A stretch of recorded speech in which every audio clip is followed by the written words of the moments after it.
신년 특세 기간 중입니다. 다시 복음으로라는 주제로 저희가 귀한 말씀 듣고 있는데 베드로전서 1장 말씀을 통해서 하나님께서 주시는 은혜가 이 시간에도 계속해서 저희들에게 임하기를 간절히 소망하며 하나님 말씀 전하도록 하겠습니다. 에베소서 1장 15절부터 19절까지 말씀 함께 봉독하도록 하겠습니다. 에베소서 1장 15절부터 19절까지 말씀 제가 받들어 봉독하겠습니다.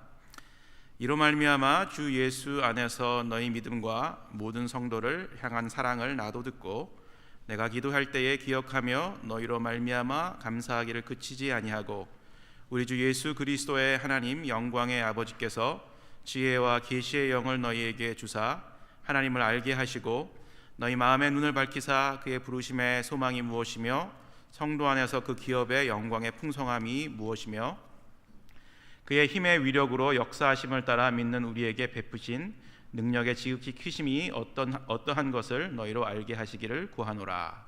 아멘. 사도 바울의 서신서는 일반적으로 서두에서 인사와 함께 사도 바울의 기도가 등장하는 그런 구조로 되어져 있습니다. 바울의 기도의 내용은 성도를 향한 사랑과 감사, 또 기쁨의 마음을 담고 있으며 또 그들을 향한 성도들을 향한 구체적인 간구도 빠지지 않고 담겨져 있는 것을 볼 수가 있습니다. 오늘 저희가 함께 읽은 이 에베소서 말씀도 이러한 방식으로 서신서가 시작되고 있는 것을 볼 수가 있습니다.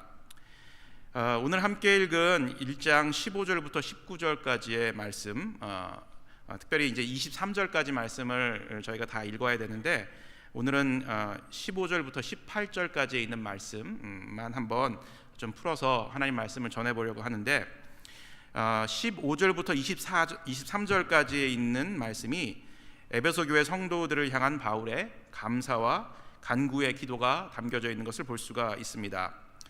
이 바울의 기도를 좀 자세히 살펴보면서 이 말씀을 준비하면서 제 마음속에 이렇게 담겨진 그 귀한 하나님의 음성이 있었습니다. 또 한 가지는 또 제 마음속에 담겨진 것은 이 바울의 어떤 그 기도하는 모습, 그 이미지가 제 마음속에 강하게 새겨졌습니다.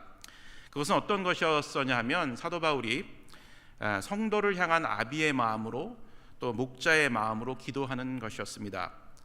바울은 에베소 교회의 성도들을 단순한 제자로 이렇게 생각했던 것을 뛰어넘어서 자신의 영적인 자녀들로 여기고 그들을 간절한 마음으로 기도하는 그런 모습을 보면서 저에게도 큰 도전이 되었습니다. 그리고 이 말씀을 깊게 연구하면서 사실은 많이 부끄럽기도 했습니다. 바울의 성심과 그 진실한 마음을 보면서 저의 부족한 면이 드러났기 때문에 그랬습니다.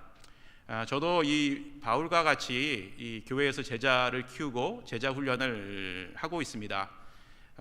그 세 번째 제자 훈련을 하고 있는데 늘 제자 훈련을 하면서 아쉬운 마음이 드는데 훈련받고 있는 그 저희 제자반의 성도님들 한 분 한 분을 이 바울과 같이 기도하지 못하는 제 모습을 발견하고 이 말씀을 통해서 참 안타까운 심정이 들었습니다. 또 작년 9월부터 영커플 사역을 시작을 했는데 우리 젊은 부부들을 정말 진정으로 사랑하고 그들을 격려하고 또 기도하는 마음으로 그들에게 다가가지 못했던 것 같아서 또 한번 그 마음이 안타깝고 또 아쉬움을 느꼈습니다. 정말 바울처럼 기도할 수는 없을까? 정말 바울처럼 간절한 마음으로 그들을 기억하면서 마치 아비가 그 아들을 위해서 또 딸을 위해서 기도하는 것처럼 어떻게 기도할 수 있을까? 이 말씀을 연구하면서 또 말씀을 준비하면서 저에게 큰 부담과 또 숙제로 다가왔습니다.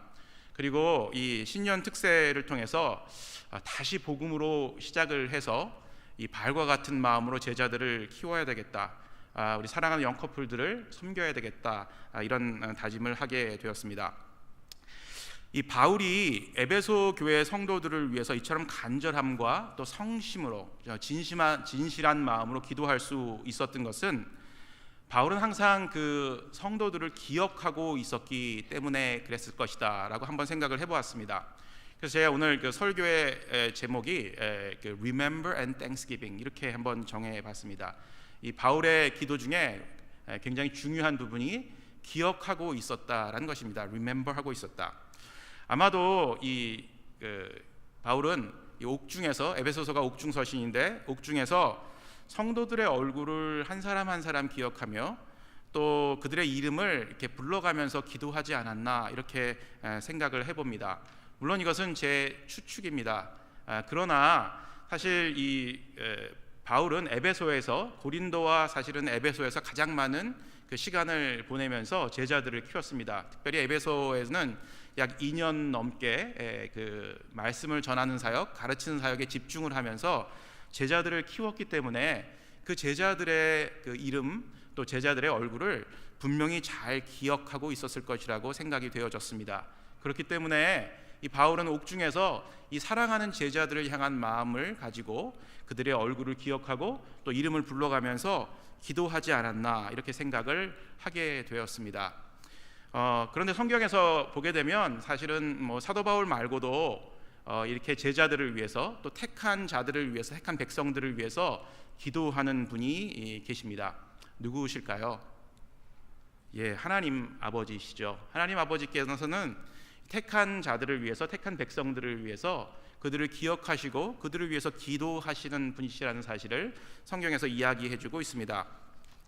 이사야서 말씀을 함께 봤으면 좋겠는데, 이사야서 49장 15절 16절 말씀을 함께 봤으면 좋겠습니다. 이 말씀은 우리 한 목소리로 한번 같이 읽어볼까요? 시작.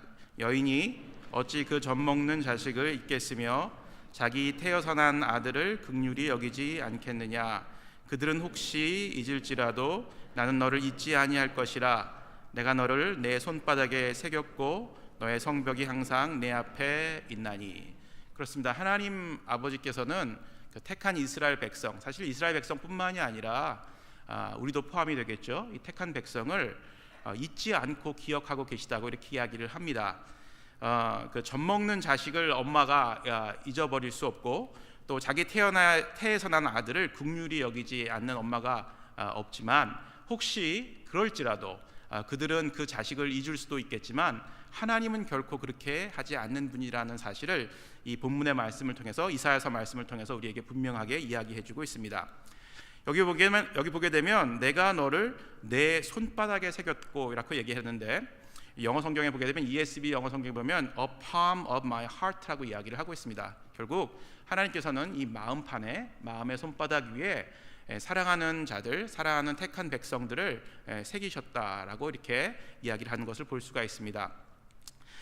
그래서 이 성도의 가장 큰 축복은 뭐니 해도 하나님 아버지께 기억함을 받는 것, 하나님께서 우리를 기억하고 있다는 이 사실을 아는 것이 큰 축복이 아닐까, 저는 이렇게 확신합니다. 그런데 문제는 하나님께서는 우리를 항상 기억하고 계시는데 그 마음의 손바닥에서 우리의 이름을 쓰시고 우리를 위해서 늘 기도하시는 그런 분이신데, 문제는 우리가 하나님을 잘 기억하지 못하고 있다는 것입니다. 그리고 특별히 하나님께서 우리에게 베풀어 주신 은혜들을 자꾸 까먹기 때문에 우리의 믿음이 잘 성장하지도 않고 또 우리의 그 성품이 성숙해지도 않은 것 같습니다. 하나님을 잘 기억한 우리 성도님들 되시기를 주의 이름으로 축원합니다. 아멘. 바울의 기도에서 또 한 가지 우리가 이렇게 기억하고 잘 눈여겨봐야 할 특징은, 바울의 기도는 항상 감사가 있었다는 것입니다. 그의 기도에는 감사가 그치지 않았습니다. 오늘 저희가 함께 읽은 에베소서 1장 15절부터 19절까지 그 기도문에도 바울이 얼마나 에베소 성도들을 기억하며 감사하고 있었는가를 확인하게 됩니다. 근데 참 이것이 아이러니한 것입니다. 왜냐하면 바울은 지금 옥에 갇혀 있습니다. 그런데 옥에 갇혀 있는 그런 상황 속에서 감사할 수 있다는 것, 이 보통 사람의 어떤 그 마음가짐과 자세로는 불가능한 것 같습니다. 그런데 바울은 그 옥중에서 이 성도들을 기억하며 감사하고 있다고 오늘 본문은 이야기하고 있습니다. 이러한 상황 속에서도 바울이 감사할 수 있었던 이유는 무엇이었을까요? 이 본문을 자세하게 보게 되면 바울은 이 에베소 성도들의 믿음과 사랑을 실천하는 삶의 그런 모습들을 누구를 통해서 들었기 때문에, 누군지는 정확하게 모르겠지만 그런 모습이, 그런 삶의 모습들이 들려왔기 때문에 그것을 통해서 감사할 수 있었다고 이야기를 합니다. 믿음과 사랑은 성도의 그 성숙을 나타내는 지표라고 볼 수가 있습니다. 그래서 온전한 믿음은 실천적인 사랑으로 입증이 되어야 되고, 또 성숙한 사랑은 믿음에 근거해야 된다고 합니다. 정말 이 믿음과 사랑은 같이 가는 것이고, 또 이것은 우리가 하나님을 통해서, 하나님의 은혜를 통해서만 받을 수 있는 것이라고 저는 확신합니다. 바울은 자신이 키운 이 제자들이, 에베소의 제자들이 성숙한 신앙을 가지고 믿음이 성장하고, 또 그 믿음을 바탕으로 해서 사랑에 실천하는 모습을 보고 나서 그것이 얼마나 기뻤는지 몰랐고, 또 그 기쁨으로 인해서 그 옥중 가운데서도, 옥 안에서도 항상 기뻐하는 삶을, 또 감사하는 삶을 살 수 있었습니다. 우리의 삶 가운데서도 정말 이런 그 성도들의 믿음이, 또 성도들의 사랑이 성장하고 그 사랑이 실천되는 것으로 인해서 기뻐하고 감사하는 일들이 많이 있었으면 좋겠습니다. 이 목회자들 뿐만이 아니라 그 교회의 리더십, 또 순장님들의 공통적인 기쁨과 감사의 기도 제목이 이런 것이 되었으면 좋겠습니다. 우리의 순원이, 우리의 성도들의 믿음이, 또 사랑이 이렇게 성장하고 그것이 우리 주변에 소문이 남으로 말미암아 칭찬받는 일들이 많아지는 것, 그것으로 인해서 우리가 항상 기뻐하고 감사했으면 좋겠다, 이런 생각을 해보았습니다. 작년 12월 달에 우리가 그 공동체 투게더를 가졌습니다. 여기 순자님들 많이 계신데, 이 공동체 투게더에 참여하셨을 때 우리가 뭐 숙제라고 보기는 좀 그렇지만 우리가 꼭 실천해야 될 그 것에 대해서 우리 공동체 담당하시는 그 박찬선 목사님께서 이렇게 이야기를 하신 것 아직도 아마 기억하고 계실 것이라고 생각이 됩니다. 무엇이었었냐면 just one step up, 그러니까 조수, J-O-S-U, 좀 발음이 이상하죠, 조수. 그러니까 근데 뜻은 굉장히 좋습니다. just one step up. 그러니까 우리가 앞으로 좀 더 성숙한 믿음과 신앙을 갖기 위해서 우리가 가지고 있는 것들, 우리가 실천하고 있는 것들을 한 단계 더 이렇게 업그레이드 시켜서 좀 더 우리가 발전된 모습을 그 end of 2017, 올해 연말에는 한번 확인해 보자, 이런 이제 마음을 가지고 벌인 이제 캠페인이라고 볼 수가 있습니다. 내용을 좀 더 설명드리면, 예배, 또 증거, 양육, 이 세 가지의 그 캐러고리 안에 있는 몇 가지의 실천적인 목표들, 제 기억으로는 한 캐러고리당 한 10개 정도 실천적인 목표가 주어졌던 것 같습니다.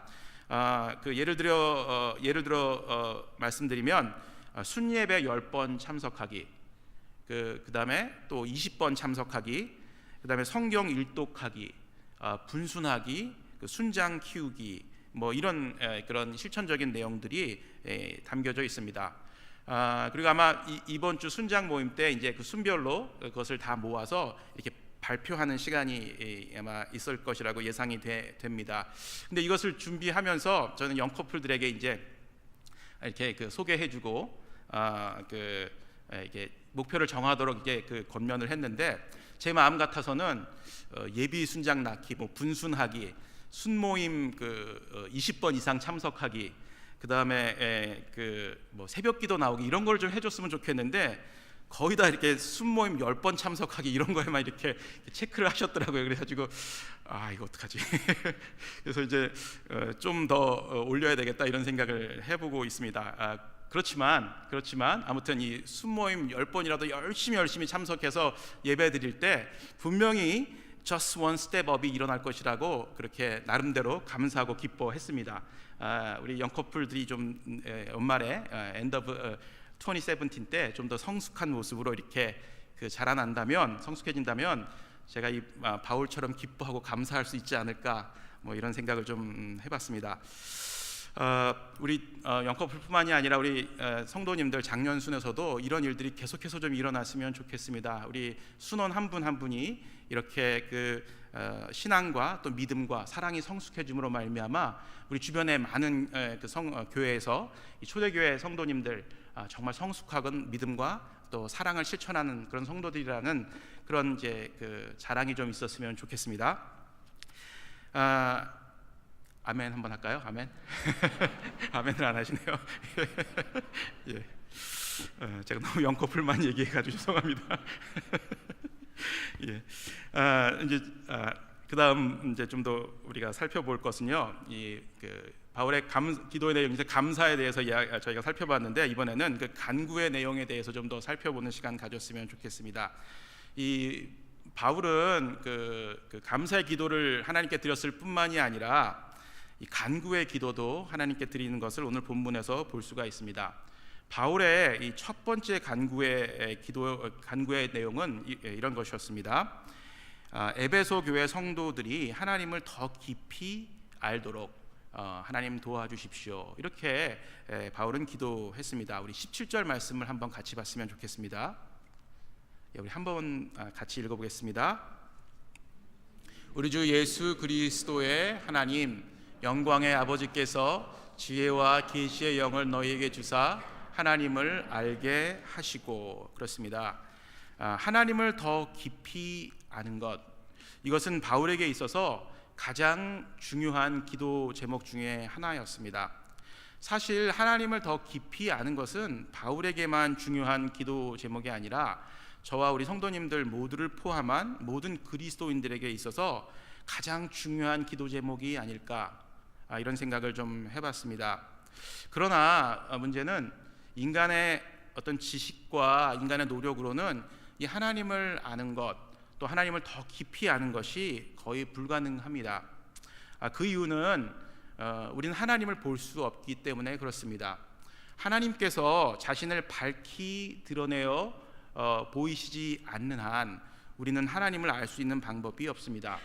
이 하나님께서 자기 자신을 밝히 드러내어 보이시는 것을 계시라고 하는데, 우리 이 죄인인 인간들은 하나님을 알 수 있는 방법이 이 계시를 통해서만 가능합니다.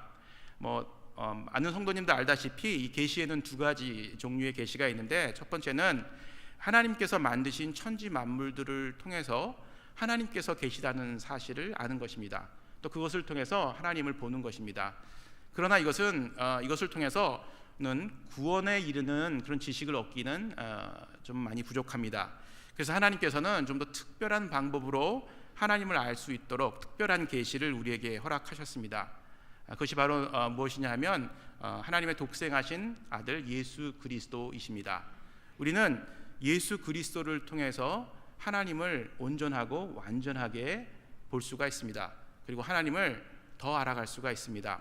그래서 예수님을 계시의 완성이라고 이렇게 이야기를 합니다. 요한복음 14장 9절 말씀 한번 같이 봤으면 좋겠습니다. 제가 읽겠습니다. 예수께서 이르시되 빌립아, 내가 이렇게 오래 너희와 함께 있으되 내가 나를 알지 못하느냐? 나를 본 자는 아버지를 보았거늘 어찌하여 아버지를 보이라 하느냐? 요한복음 10장 30절 말씀도 읽겠습니다. 나와 아버지는 하나이시니라 하신대. 그렇습니다. 예수님은 온전한 하나님을 나타내시는 계시의 완성이셨습니다. 그래서 예수님을 통해서 하나님을 온전하게 만날 수 있었고 하나님을 온전하게 볼 수가 있었습니다. 그러나 안타깝게도 예수님은 2000년 전에 십자가에 못 박혀 죽으시고 또 부활 승천하셔서 하나님 우편으로 올라가셨습니다. 그리고 지금도 하나님 우편에 앉아 계십니다. 그리고 우리를 위해서 기도해 주고 계시죠. 자, 이렇게 예수님을 그러면 우리는 직접 볼 수가 없게 된 상황을 살아가고 있는데, 그러면 어떻게 하나님을 알 수가 있을까요? 그것은 하나님께서 우리에게 허락하신 하나님의 말씀을 통해서 가능합니다. 바로 우리가 가지고 있는 살아계신 하나님의 말씀, 성경, written word죠. written word를 통해서 우리는 하나님을 만날 수 있고 하나님을 알 수가 있습니다. 그래서 우리가 날마다 아침마다 이 큐티를 하고 있죠. 경건의 시간들을 갖고 있는데, 큐티를 하면서 우리가 꼭 기억하고 꼭 우리가 잊지 말고 넘어가야 될 것이 뭐냐면 하나님이 어떤 분이신가를 아는 것입니다. 그래서 여러분들 매일 성경에서 나오는 그 큐티 책을 책을 가지고 큐티를 하다 보면 첫 번째 질문이 하나님은 누구십니까? 라는 질문이 나옵니다. 그래서 우리가 말씀을 통해서 하나님을 꼭 알아야 되고요. 또 그 말씀을 통해서만 우리는 하나님을 더 깊게 만날 수가 있는 것입니다. 오늘 본문에서 17절에서 사도 바울은 지혜와 계시의 영을 주사 하나님을 더 깊게 알게 해달라고 기도했습니다. 이 지혜와 계시의 영, 누구를 이야기하는 것일까요? 바로 성령 하나님을 이야기하는 것입니다. 우리 안에 내주하시는 성령 하나님께서 하시는 일은 그 written word, 우리가 가지고 있는 우리 하나님께로 받은 그 말씀을 잘 조명해 주셔서 우리 성도들로 하여금 그 지혜를 통해서 그 말씀을 깨닫게 하시고 그 말씀을 통해서 하나님을 만나며 하나님을 더 잘 알아갈 수 있도록 돕는 역할을 하십니다.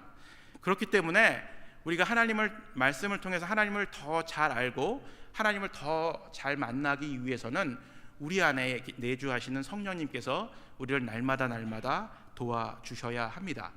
그렇지 않는다면 우리가 하나님을 알아갈 수 있는 방법이 없습니다.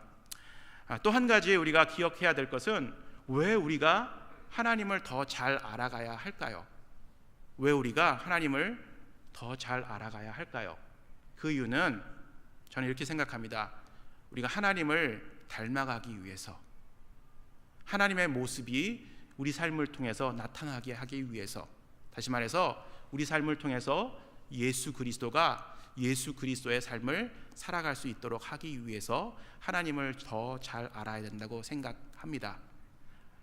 하나님을 더 잘 알면 하나님의 성품이 우리 안에서 더 잘 나타날 것입니다. 아멘. 사도 바울의 두 번째 간구에 대해서 한번 같이 살펴보도록 하겠습니다. 18절 말씀인데요. 18절 말씀 함께 보겠습니다. 18절 말씀 제가 읽겠습니다. 너희 마음에 눈을 밝히사 그의 부르심의 소망이 무엇이며 성도 안에서 그 기업의 영광의 풍성함이 무엇이며, 이것을 알게 해달라고 사도 바울은 기도했습니다. 이 내용은 뭐냐 하면 사도 바울이 에베소 그 제자들이 그들이 소유하고 있는 축복이 어떤 것인가를 바로 깨달아 알 수 있도록 하나님 도와주십시오라고 기도한 것이었습니다. 여기 보게 되면 너희 마음의 눈을 밝히사란 말로 이제 두 번째 간구가 시작이 되는데, 마음의 눈을 밝히사, 참 재미있는 표현 같습니다. 마음에 눈이 있다고 합니다. 한번 살펴보시겠습니까? 마음에 눈이 있는지. 한 개 있습니까? 두 개 있습니까? 잘 안 보이시죠? 근데 사도 바울은 마음의 눈을 밝히사 이렇게 이야기를 했습니다. 사람의 마음은 우리의 어떤 육체적, 정신적, 또 신앙적인 삶의 그 센터라고 생각이 됩니다. 우리의 삶을 컨트롤하는 중심이 우리의 마음이라고 볼 수가 있겠죠. 그래서 이 마음 속에 어떤 생각을 가지고 있느냐에 따라서 우리의 삶이 달라집니다. 좀 더 다른 말로 표현해 드리면 우리 마음의 눈이 어떤 곳을 보고 있느냐에 따라서 우리 삶의 디렉션이 달라진다는 것입니다. 만약 우리 마음의 눈이 저 십자가를 보고 있다면 우리 삶이 어떻게 변할까요? 아마 예수님을 닮아가는 그런 겸손함과 또 예수님을 닮아가는 순종의 모습이 우리 삶 가운데서 나타날 것입니다. 반대로 우리 마음의 눈이 다른 곳을 바라보고 있다면, 세상을 바라보고 또 하나님께서 기뻐하시지 않는 일들을 바라보고 있다면 우리는 결코 하나님의 온전하신 뜻을 깨달아 알 수가 없을 것입니다. 한 10초 동안 한번 우리의 마음의 눈을 살펴봅시다. 어디를 바라보고 계십니까? 십자가를 바라보고 계십니까?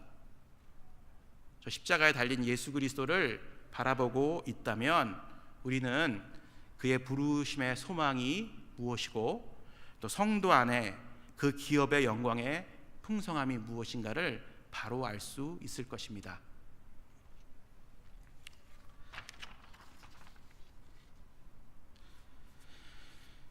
다음으로 우리가 함께 같이 좀 더 살펴봐야 될 두 번째 그 간구의 내용은 성도의 부르심에 대한 것입니다.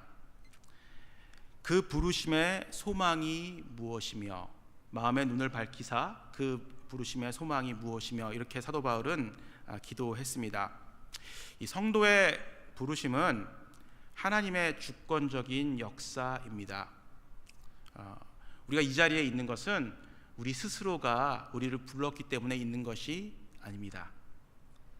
우리가 이 자리에 있는 것은 우리 목사님들이 우리 성도 여러분들 불렀기 때문에 이 자리에 있는 것도 아닙니다. 하나님께서 우리를 불러주셨기 때문에 이 자리에 있습니다. 하나님께서는 태초부터 여기 계신 한 분 한 분을 택하시고 예정하셨습니다. 그리고 역사 속에서 우리를 부르셨습니다. 그 부르신 이유는 우리를 구속하시고 하나님의 자녀 삼아 주셔서 하나님의 나라를 확장하는 일에 사용하시기 위해 부르셨다고 저는 확신합니다. 바로 천국 시민으로, 천국 백성으로 우리를 불러주셨다는 것입니다. 부르심의 소망은 결국 하나님 나라의 백성으로, 하나님 나라의 시민으로서 하나님을 영화롭게 하는 삶입니다. 이것을 위해서 우리가 이 자리에 있습니다. 그리고 우리의 삶을 하나님께 맡기고 신앙의 삶을 살아가고 있습니다. 그리고 또 한 가지는요, 영원토록 하나님과 함께 살아가는 축복을 우리가 받은 것인데, 이것이 바로 성도에게 주어진 기업의 축복입니다. 하나님은 우리를 그냥 부르신 데서만 끝난 것이 아니라 우리를 부르셔서 구속하시고 하나님의 자녀로 삼아주시고 하나님의 나라를 섬기는 천국의 백성으로 뽑아주셨을 뿐만이 아니라 우리와 함께 영원토록 살아가시는 축복을 우리에게 주셨습니다. 영원토록 살아간다는 것이 무엇일까요? 바로 영생입니다. 영생. 제 친구 중에 이름이 김장생이라는 친구가 있습니다. 제가 CCC에서 사역할 때 제 동료였었는데 5대 독자인가 4대 독자인가 그렇다고 합니다. 그래서 이름을 오래오래 살아라 그래서 장생이라고 지어줬습니다. 근데 한년 필리핀을 같이 갔는데 이 친구가 자기 자신을 소개하는데 My name is 장생. It means long life 이렇게 이야기를 했었습니다. 아직까지 기억이 나는데 오래오래 사는 것, 이것이 사실은 영생이 아니죠. 영원토록 사는데 누구와 함께? 하나님과 함께, 예수 그리스도와 함께 영원토록 사는 것이 영생입니다. 이것이 우리의 축복이란 것입니다.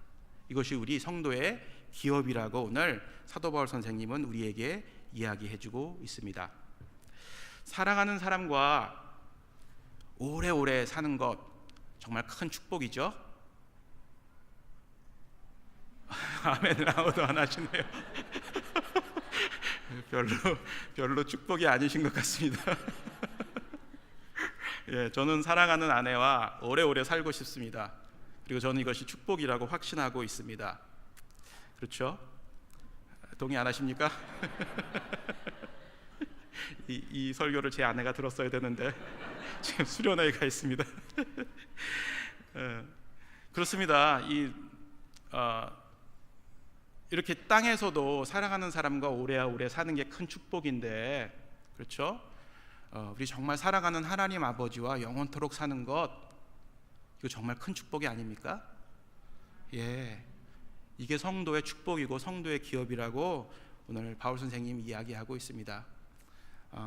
그렇기 때문에 우리에게 소망이 있는 것이죠. 하나님과 영원토록 살아갈 수 있는 특권이 우리에게 있습니다. 성도는 영생을 소유한 사람입니다. 아까 말씀드렸다시피 영생은 영원토록 하나님과 함께 살아가는 것입니다. 하나님과 영원토록 함께 살아간다는 것은 그 무엇과도 바꿀 수 없는 우리의 축복이고 또 우리 성도의 기업입니다. 시간이 많이 없어서 이제 그 19절 부분의 말씀은 다음 기회에 한번 기회가 되면 정리하도록 하겠습니다. 말씀을 한번 좀 정리해 보기를 원하는데요. 오늘 아침에 특세에 참여하신 분들은 담임 목사님을 통해서 이런 말씀을 들으셨을 겁니다. 복음은 값주다. 말이 좀 특이해서 잊어먹지 않고 계속 기억이 납니다. 그래서 오늘 복음은 값주다 계속해서 아침부터 이 말씀이 제 마음속에 이렇게 계속해서 맴돌았습니다. 복음은 값주다.